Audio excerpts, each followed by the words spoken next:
Olá, queridos, a paz do Senhor, você está no ADEC TV. Hoje no quadro Lições Bíblicas, estamos hoje estudando a lição de número 3, as promessas de Deus para a igreja.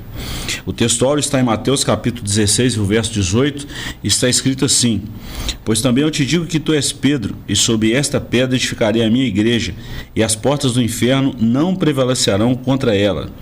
Verdade prática: as promessas de Deus para a igreja são gloriosas, promessas de vida eterna, de poder e glorificação final do nosso corpo. A leitura bíblica em classe está em Mateus capítulo 28, versículos 18 a 20, Marcos capítulo 16, versos 15 a 18, Atos capítulo 1, versos 6 a 8.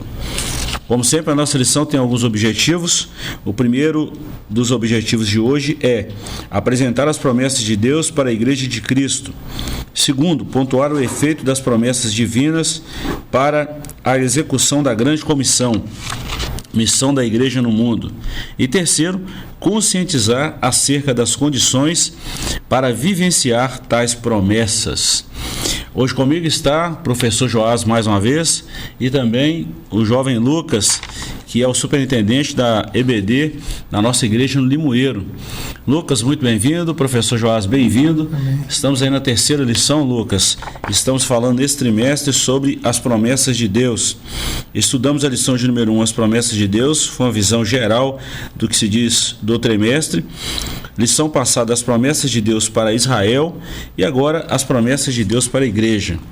Lucas, uma lição muito boa, te dá boas-vindas e vamos junto aí, né? O que você achou dessa lição aí? O que você acha de importante nessa lição falando da igreja?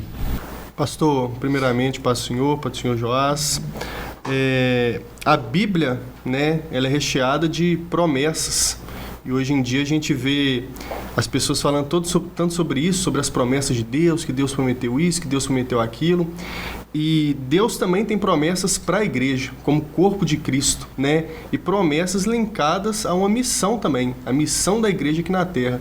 Então é extremamente importante a gente ver o que a Bíblia diz sobre o cumprimento essas promessas, para que assim a gente possa experimentar as realizações dessa promessa, né?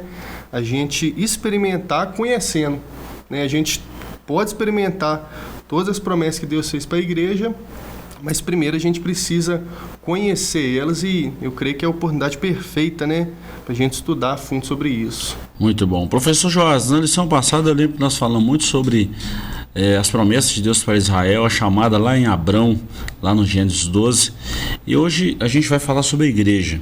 Vamos pontuar o seguinte, que existe a nação de Israel e existe os gentios, os bárbaros, vamos falar assim, né? Os gentios, os bárbaros, povos. E com a criação da igreja, com a formação da igreja, o que Deus fez?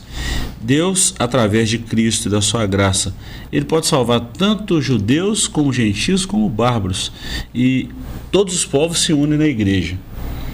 E Deus tem promessa para a nação de Israel como uma nação, como um povo eleito. E Deus também tem promessa para a igreja, que é a unidade desse corpo místico que forma o corpo de Cristo, onde Cristo é o cabeça. Deus ele se revela, né, de forma muito abrangente, mas progressiva, né? Ele foi se revelando na história desde que nós nos afastamos dele, né, pelo pecado. Ele foi traçando um caminho de volta, né, para essa comunhão que existia no começo, né? E para isso, durante essa revelação, né, a gente já falou disso na lição passada, Deus foi se aproximando e Ele se manifestou a um povo, né, escolheu um povo para se revelar, né, e escolheu um povo para que do meio deles, né, Ele mesmo se encarnasse, viesse como um homem, né, habitar entre nós, e aí a partir daí, né, ser luz para todas as nações, para todos os povos, para que aquela promessa de Abraão, né, se cumprisse, né, e todas as famílias da terra fossem abençoadas. E assim, hoje, se alguém quiser, né, fazer parte dessas promessas, né, fazer parte dessa bênção, precisa estar inserido, né, nesse povo, né? A igreja é onde a bênção de Deus flui, né, liberalmente, né? E é o povo que foi chamado das trevas para a luz, né? O povo que não era povo, mas foi inserido, né? E passou, Deus fez, quebrou o muro de inimizade, né? E fez desses povos um só, né? E a partir daí, né, as bênçãos de Deus fluem, né, através desse povo, dessa nação, né, que é a igreja, composta de gente de todas as tribos, todas as línguas, em todo lugar. Muito bom. Vamos lá na nossa introdução que a gente vai entender isso melhor. E aí, Lucas, a gente vai pontuando, a gente vai falando e vamos trabalhar esse texto aí hoje, tá? A Igreja de Cristo é portadora de promessas gloriosas de Deus. Ela foi idealizada pelo Pai, edificada por Cristo e guiada pelo Espírito Santo. É a comunidade dos salvos em Cristo Jesus para adorá-lo, servi-lo e ser agência propagadora do Evangelho de Jesus. Por isso, nessa lição, estudaremos a respeito da natureza das promessas divinas feitas à Igreja, as promessas propriamente ditas e as condições para viver essas promessas de Deus para ela. É bom lembrar, Lucas, que nós não estamos falando aqui de uma igreja denominacional, de uma placa denominacional. Por exemplo, nós somos assembleianos. Nós não estamos falando da Igreja Assembleia de Deus, né, professor? Estamos falando da Igreja de Cristo, desse corpo místico em todos os tempos, em todos os lugares, guiados pelo cabeça que é Cristo, regidos pelo Espírito Santo, fundada por Cristo, formada por Deus, e a gente vê tudo isso acontecendo aí. É bom a gente ressaltar isso, né? Pastor, e interessante também é que nós vamos estudar sobre as promessas, mas todas as promessas são condicionadas a algo, né? Não são só promessas e a gente não precisa fazer nada e elas vão se cumprir. São promessas condicionadas a algo. É claro que a graça é de Deus, é o Senhor Jesus que cumpre, mas ela encara também a nossa obediência, a nossa fé, a nossa ação, né? Então, eu creio que é maravilhoso isso também, né? Que Deus nos prometeu, mas também por causa da sua graça condicionou essas promessas a algo, né? Professor Joás, quando o Lucas fala dessa promessa que está linkado, que está vinculado ao condicional, a gente vê isso na grande comissão. O texto, a leitura bíblica em classe, tem um versículo lá de Mateus 28, 20, mas começa lá no 18 e 19, né? Quando Jesus fala, me dá todo o poder no céu e na terra, aí ele dá uma ordem, ide, portanto, fazer discípulos de todas as nações, batizando-os em nome do Pai, do Filho e do Espírito Santo e ensinando-os a guardar todas as coisas que eu vos tenho ordenado. E aí tem a condicional, e estarei convosco todos os dias até a consumação do século.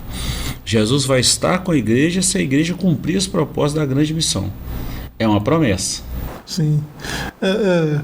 E assim, no texto áureo aí, no verso 18, né, de Mateus 16, fica mais claro ainda, porque essas condicionais às vezes são explícitas, né? Igual o pastor acabou de citar, mas você vê aqui no verso 18, ela é implícita. Sim. Né? Quando Deus diz que as portas do inferno não prevalecerão contra a igreja, né, o que ele está dizendo é que existem essas realidades, né? As portas do inferno, né, que aprisionam pessoas, né, com ideologias, com práticas, tudo mal, né, coisas que desagradam a Deus, e aí as pessoas ficam aprisionadas, né? Como que faz para tirar essas pessoas dessas cadeias, dessas prisões, né? Alguém tem que avançar contra essas portas, né, derrubar essas portas, né, avançar e tirar esses prisioneiros de lá, né?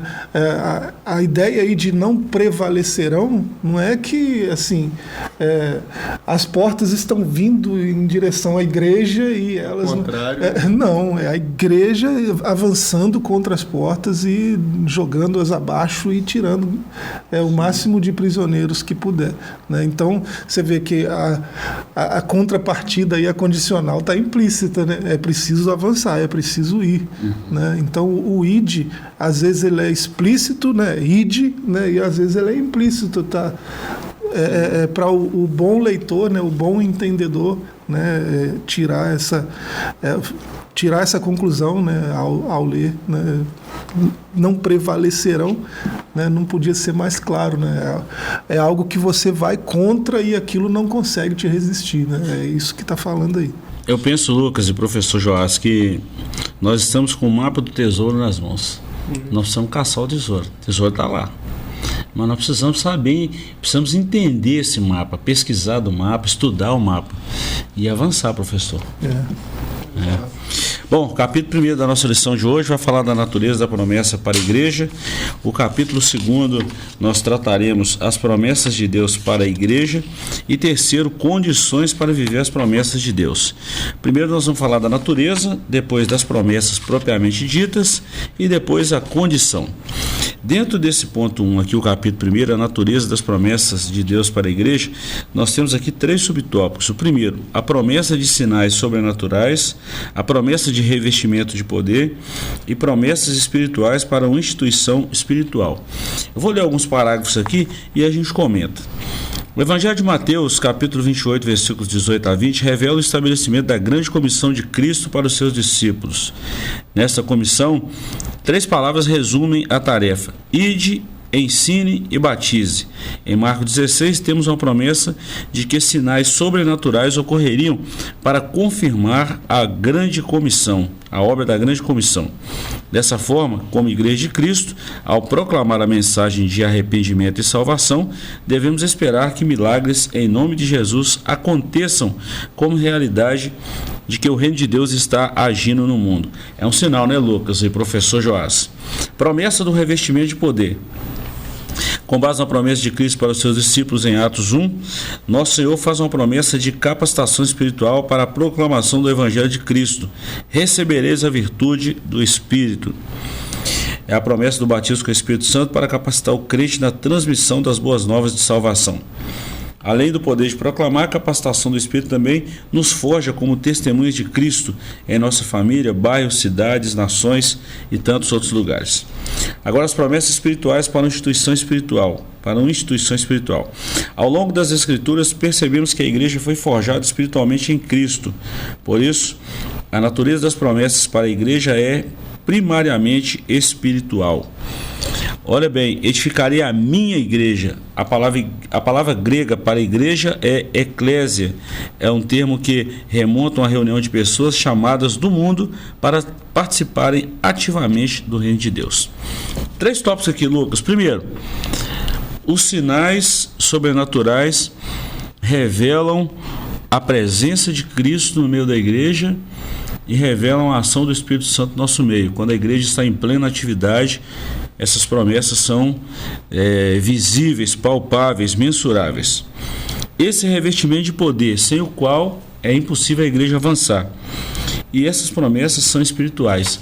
Eu gostei muito disso aqui, e nós destacamos aqui, porque a igreja não é para enriquecer ninguém, professor. A igreja é chamada para um trabalho espiritual. E a gente precisa estar a par disso aqui. Vamos lá então, Lucas. Promessa de sinais sobrenaturais. É possível uma igreja que não opere no mundo espiritual, que não vislumbre esses sinais, possa falar assim: Deus está com a gente e a gente está avançando? Pastor, não é possível, né? Porque Deus, ele deu uma missão para a igreja, né? Deu uma missão, ele comissionou a igreja e também prometeu que capacitaria a igreja para essa comissão, né?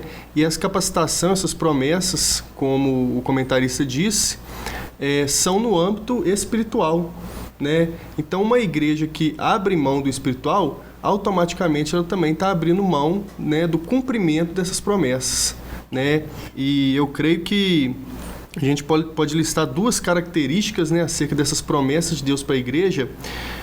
Primeiro, que nenhuma dessas promessas foi sem um propósito, né? Todas as promessas para a igreja têm um propósito estabelecido, a gente acabou de ler, e a gente pode tomar posse dessas promessas, né? Muitas vezes a gente, mas Deus não está operando, Deus não faz mais, só que é a gente que não procura tomar posse dessas promessas, né? O Senhor prometeu para nós, só que a gente precisa se blindar espiritualmente, buscar espiritualmente o cumprimento de todas essas promessas, essas capacitações, né, de revestimento de poder, de dons espirituais, que é aquilo que Deus prometeu para a igreja. Bom, professor, falando dessa questão de revestimento de poder, de sinais, eu destaco aqui que as promessas são de níveis espirituais. Eu vou mexer no assunto aqui que é muito complicado quando a gente fala disso. Tem gente que pensa que a igreja não deve se envolver com coisas do mundo. A igreja não pode se envolver com nada que se diz respeito ao materialismo. Agora, no âmbito espiritual, talvez há muita cegueira espiritual, exatamente porque o povo de Deus não se envolve nisso aí de forma espiritual. A igreja precisa acordar para isso. A igreja precisa estar ativamente. A igreja está no mundo, mas a igreja não é do mundo. Mas enquanto nós estivermos aqui, a igreja precisa operar no mundo espiritual. Parece um pouco paradoxal, né? E é absurdo mesmo dizer que a igreja não pode se envolver com nada material, porque essa é a nossa configuração atual. A gente é matéria. Como não se envolver em nada material? Impossível, né? A gente ainda não desencarnou, né? Então não dá para fazer esse tipo de afirmação. O que acontece é que a gente precisa estar atento, por exemplo, a esse primeiro ponto aí, né? A natureza da promessa. A natureza da promessa de Deus para a igreja, ela denuncia a natureza da igreja, do chamado da igreja, né? Que é sobrenatural. A igreja é composta de gente que é matéria, que é natural e tal, mas que é chamado a viver o sobrenatural, né? E Deus já liberou as ferramentas para que isso aconteça, né? Por meio das suas promessas. Então, o que acontece por exemplo, a gente vê hoje, né, alguns coachings, né, alguns treinadores, alguns mentores aí, né, ensinando o crescimento de igreja, ensinando como, né, fazer uma igreja crescer e tal. E tem pessoas, né, lideranças investindo nisso, nesse tipo de coisa. E assim, quando você vai olhar, né, do que se trata, você vê que é coisa puramente, única, exclusivamente material, né? E a igreja não foi chamada para operar nesse nível, ela foi chamada para operar no nível sobrenatural. Então, o cara vai dizer, não, para você ter uma igreja crescente, potente, que avança, que cresce, é só você cuidar do ambiente, né? Tenha um ambiente acolhedor, né? Sabe, ar-condicionado na temperatura certa, não muito gelado, não muito quente, para não espantar ninguém, né?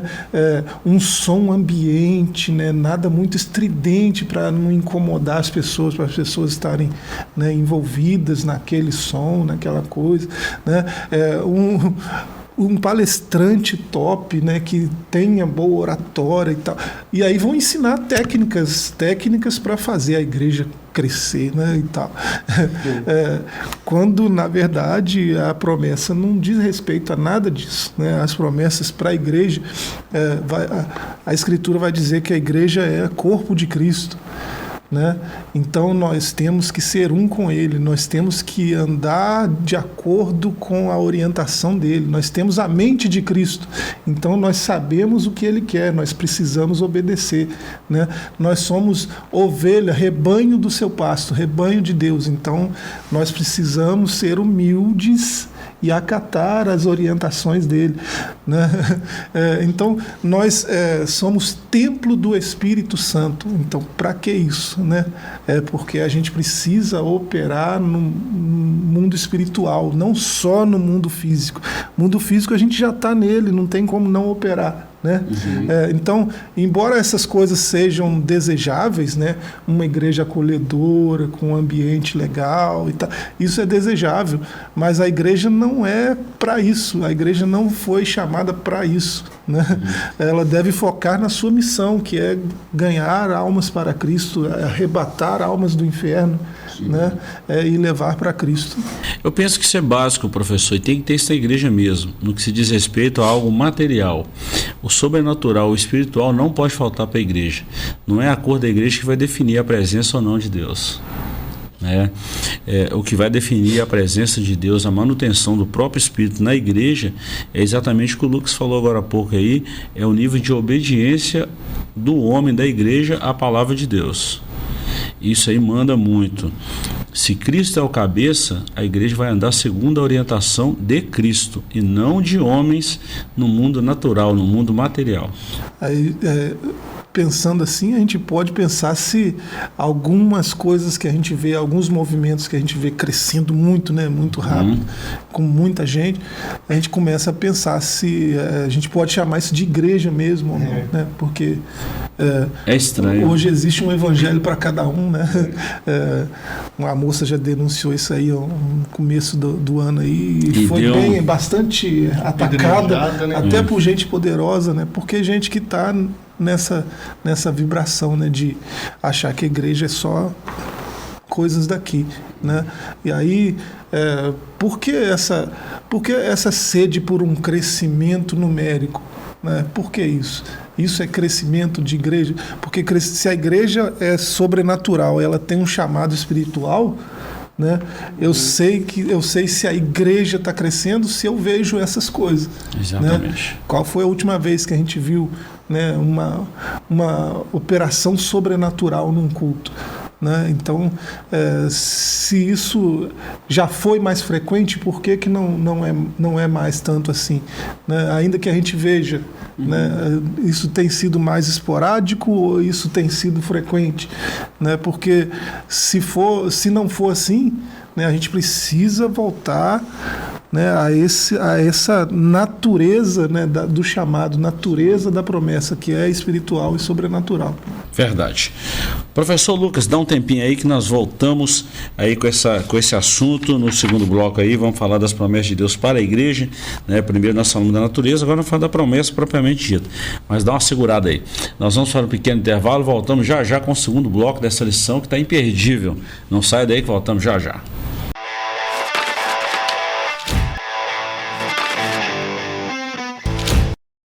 Do leste de Minas Gerais de maneira presencial, o Instituto Bíblico Ari Ferreira Coelho agora também é IBAFEC EAD. A modalidade do ensino à distância não perde em nada e oferece seu curso de formação em teologia com as seguintes disciplinas: liderança cristã, administração eclesiástica, história das religiões, introdução à psicologia, cristologia, fundamentos do Antigo Testamento, fundamentos do Novo Testamento, geografia bíblica, evangelismo, discipulado, ética cristã e muito mais. Com a plataforma própria e totalmente intuitiva, você, aluno, acessa o curso do seu computador ou celular, tendo todo o suporte dos professores e a certificação garantida ao final do curso. Já são mais de 30 turmas e mais de 1.000 alunos formados. Agora chegou a sua vez. Aproveite as condições especiais de lançamento. Informações 33 999 12 5953.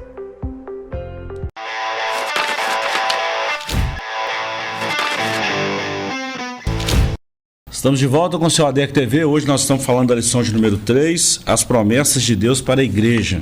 Lucas, nós terminamos o bloco anterior falando aí da promessa como sinal de atuação, sinal providencial de Deus, sobrenatural.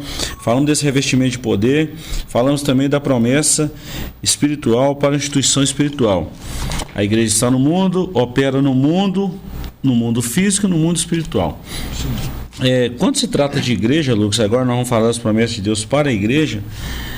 É impossível a igreja, né, professor Joás, você falou isso também, falou muito bem, pontuou isso muito bem, mas é possível a igreja se dizer igreja que não tiver essas operações de Deus.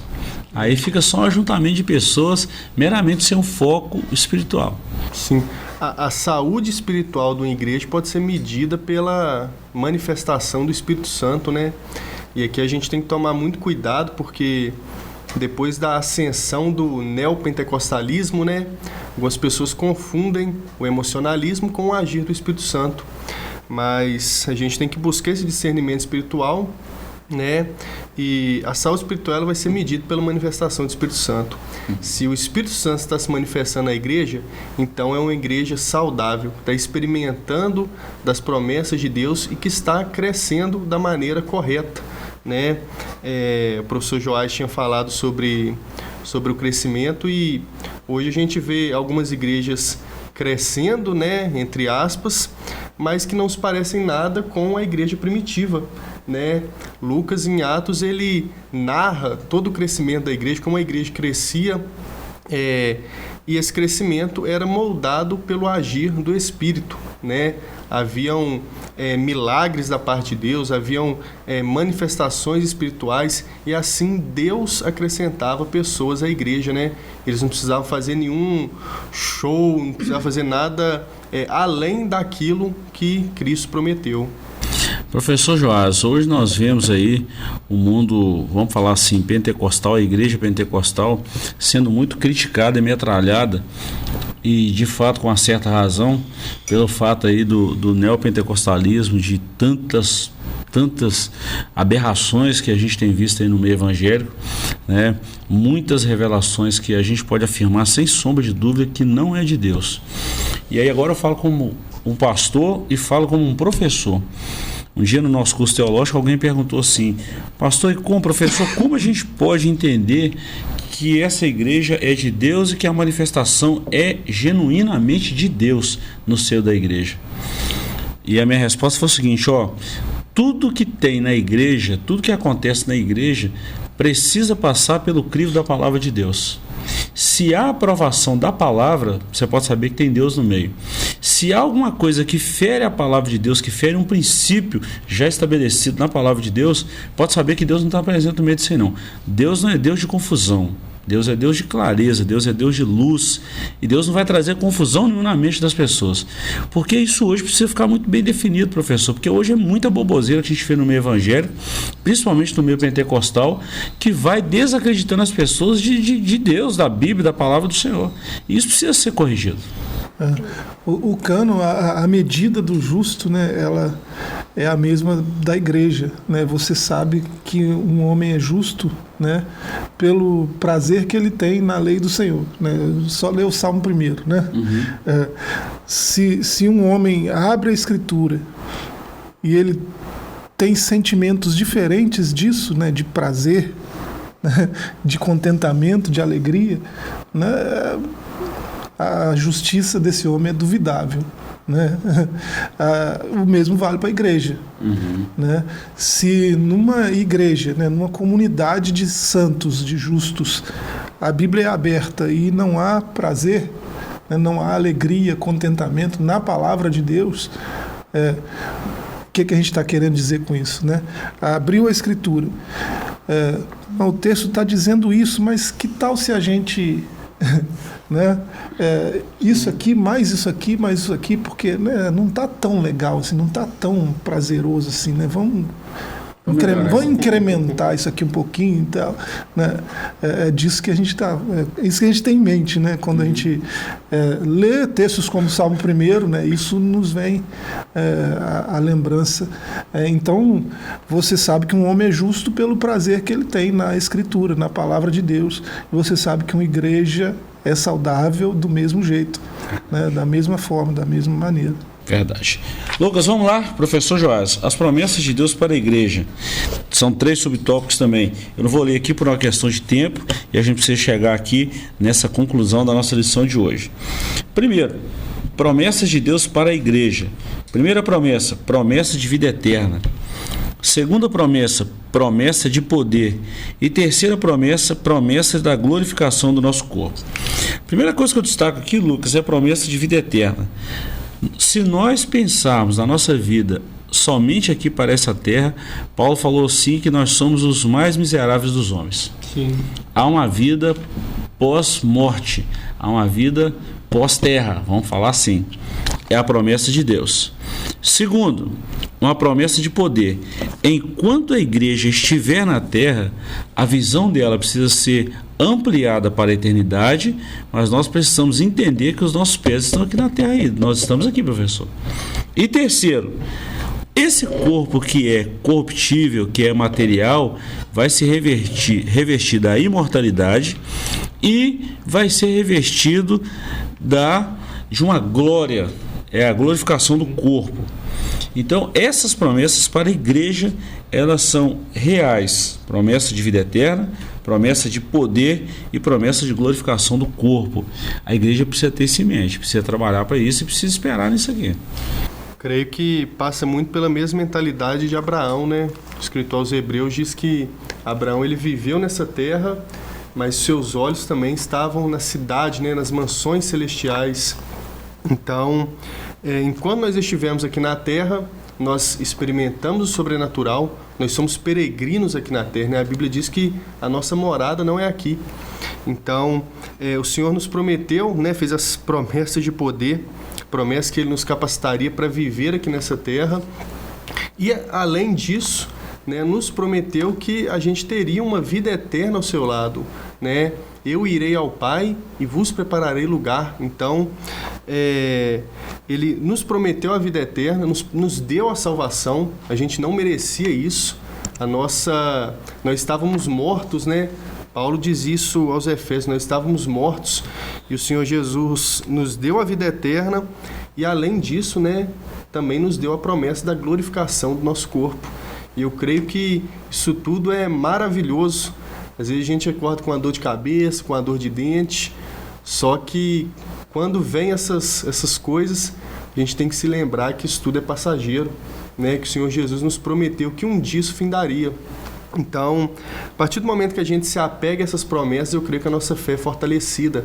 A gente tem sempre que se lembrar de tudo isso que o Senhor nos prometeu, tanto as promessas de poder para a gente viver aqui nessa terra, mas também o além disso, promessa da eternidade ao seu lado.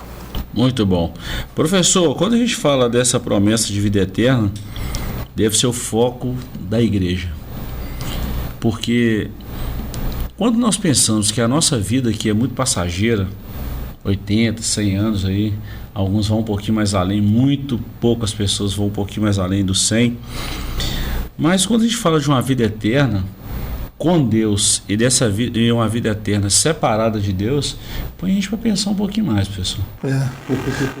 A vida não é só isso aqui, né? E assim, de todas essas promessas aí, essas escatológicas, né, são as mais extraordinárias que tem, né? Porque a Bíblia diz, por exemplo, em Colossenses 1:24, né, que nós somos corpo de Cristo, né? Como igreja a gente é corpo de Cristo.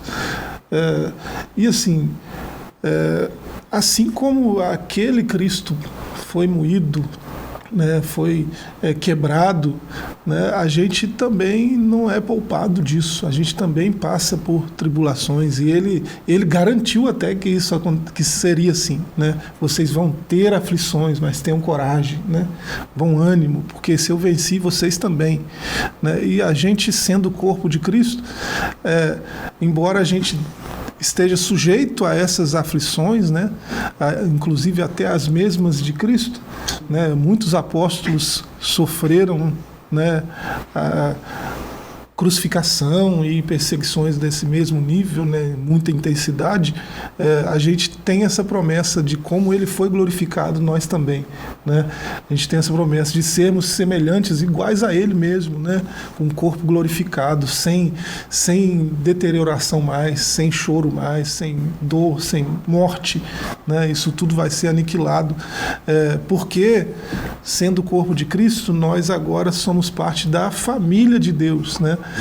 Isso está lá em Efésios 2:19, né? Nós, sendo parte da família de Deus, Ele nos quer mais e mais perto dele, né? Por isso que a igreja avança, vai caminhando de glória em glória, né? A igreja vai crescendo em graças, né, e no conhecimento de Cristo, porque ela é parte da família de Deus agora, né, e como família de Deus precisa morar perto, né, ele tá cuidando disso, né, como o Lucas lembrou aqui, né, então com esse corpo aqui que estraga, que adoece, não vai dar, né, então tem essa promessa de transformação, de glorificação. Isso evidencia ainda mais a graça de Deus, né? Nós não merecíamos nem a salvação, Ele se entregou por nós, né? Nos tirou do lamaçal do pecado e ainda nos fez promessas, né? Então, isso evidencia ainda mais a graça de Deus para com a igreja, né? Nós não merecíamos, Ele nos salvou e ainda nos prometeu algumas coisas, né? Então, e que promessas, né? Estudar Poxa, isso tudo é maravilhoso, né? É família de Deus, já pensou? Deus é família, e Ele vai e nos insere, né? Isso é extraordinário. Fantástico. Gente, para a gente fechar a nossa lição de hoje, nós vamos falar das condições para viver as promessas de Deus.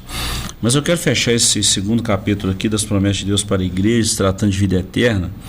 Eu estava num velório recente agora e uma irmã me perguntou assim: pastor, estava eu e minha esposa e essa irmã chegou perto, já no sepultamento, não é nem no velório, lá no sepultamento do cemitério, ela fez uma pergunta para mim assim: pastor, como é que o senhor vê a morte? Como é que o senhor vê esse quesito morte para o ser humano?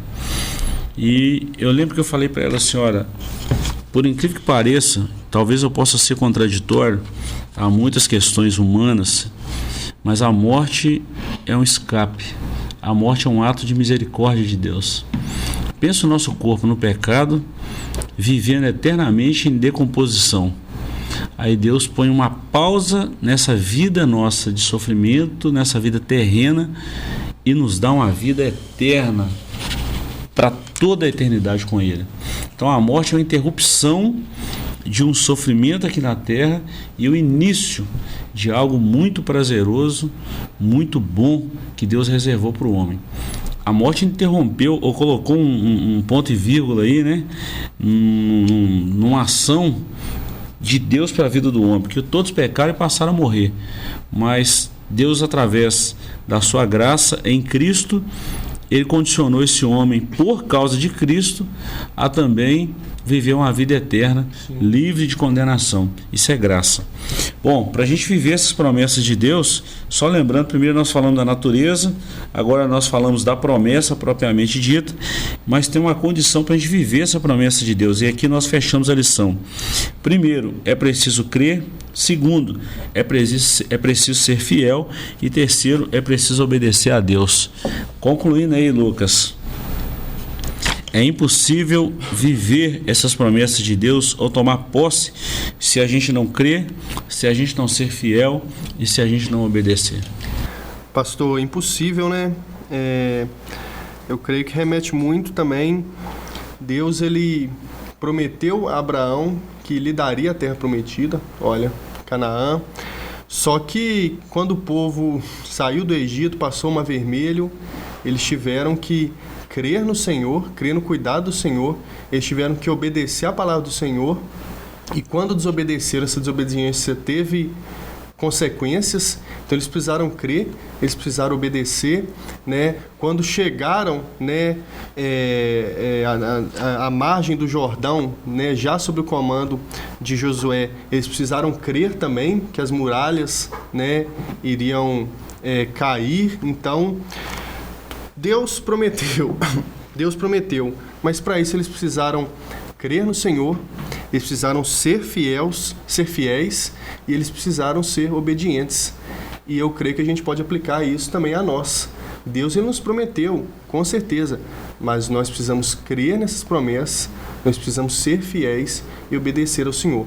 Não é só sentar no sofá e cruzar os braços, né, e esperar que Deus cumpra tudo e a gente pode, e a gente não, né? E a pessoa pode viver uma vida dissoluta, não precisa exercitar a fé, não precisa obedecer ao Senhor e a promessa vai se cumprir do mesmo jeito, só que na Bíblia é diferente, né?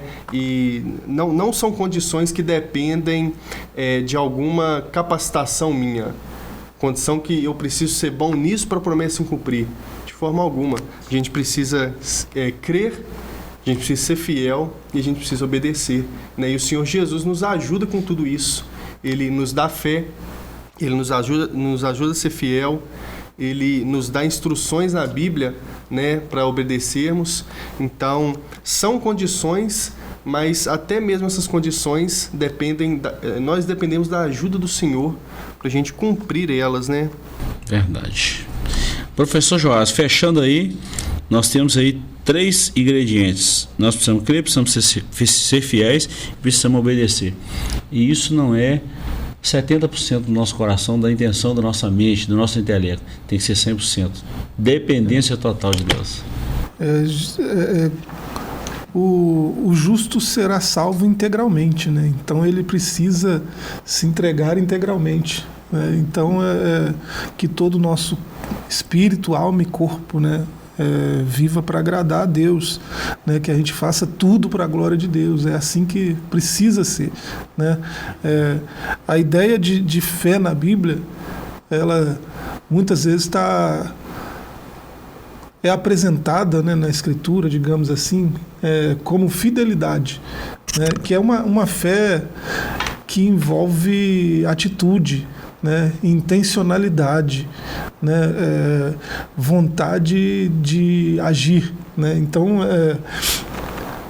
crer não é uma atitude passiva, né, como o nosso irmão está lembrando aqui, né? Não creio, vou sentar aqui nesse sofá e aguardar as promessas chegarem. Não é assim, né? Eu creio, né, aí faz como o profeta: criei, por isso falei. Né? Eu creio e ajo de acordo com essa crença, né?